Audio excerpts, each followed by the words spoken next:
Speaker, let's be clear here.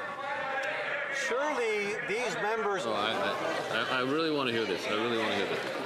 The minister should. The minister can start over. Thank you, Mr. Speaker.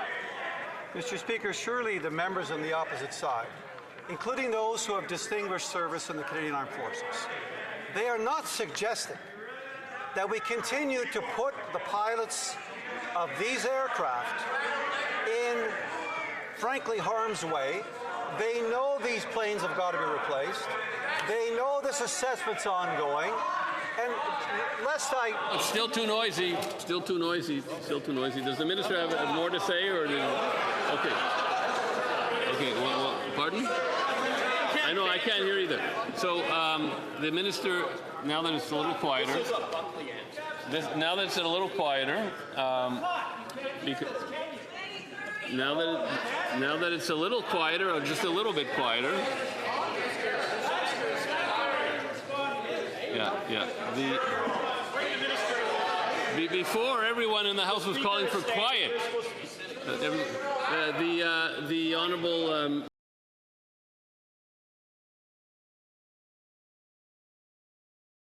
Speaker, as my House Leader colleague was saying just a moment ago, it's a bit rich. For a party that had funding for the Canadian Armed Forces and Defence below 1% of GDP, like really, honestly, Mr. Speaker, stand up, join us as we reinvest in the women and men of the Canadian Armed Forces. The Honourable Member for Charlebourg-Saint-Charles. Mr. Speaker, if you think about one symbol that unites all Canadians from coast to coast to coast, it's the snowbirds. But now, for 4 questions now in a row that the Minister of Defence has gotten from my colleagues, and all he can say is, we're putting our pilots' lives in danger. And, what have they done for 11 years? It seems like we've known for a long time something has to be done. And now the snowbirds are in danger. What does the Minister have to say to that? The Honourable Minister of National Defence. Mr. Speaker, here are the facts.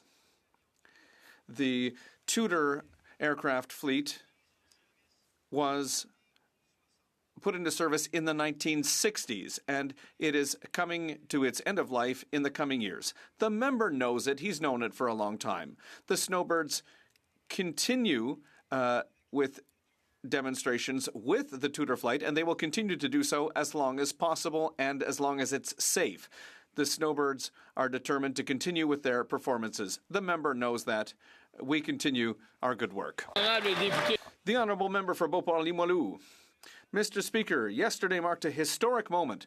For the first time, 2 international trade bills received royal assent on the same day.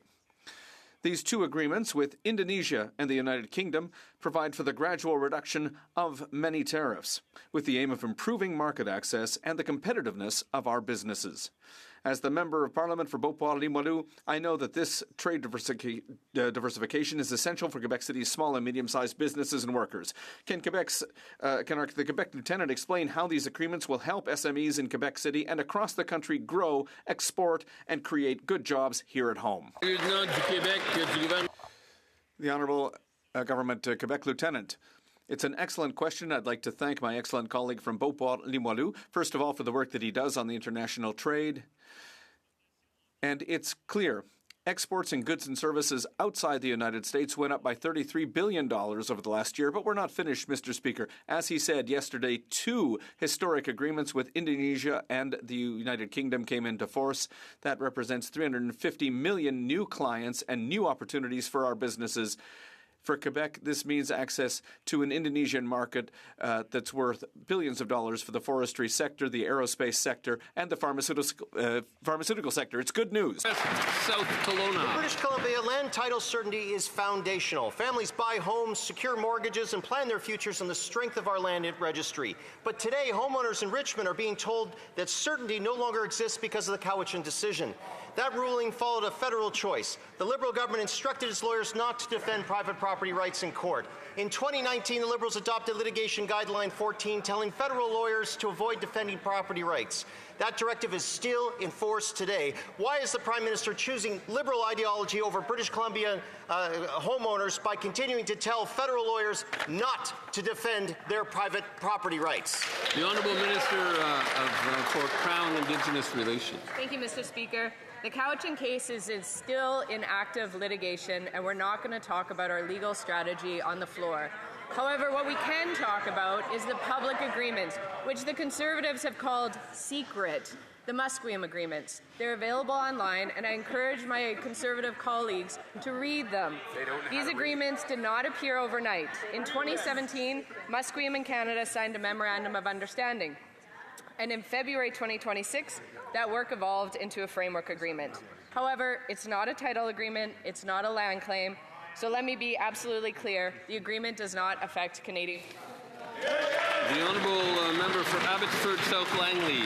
Mr. Speaker, the Prime Minister claims he will defend property rights, but his Liberal government's own website still shows that Litigation Directive Number 14, which was announced as a directive back in 2019, still remains in effect today. The directive instructs federal lawyers not to defend private property rights in court. While the Prime Minister makes promises publicly, his government policies have not changed. Will the Prime Minister reverse his directive today so British Columbians can have certainty of home ownership?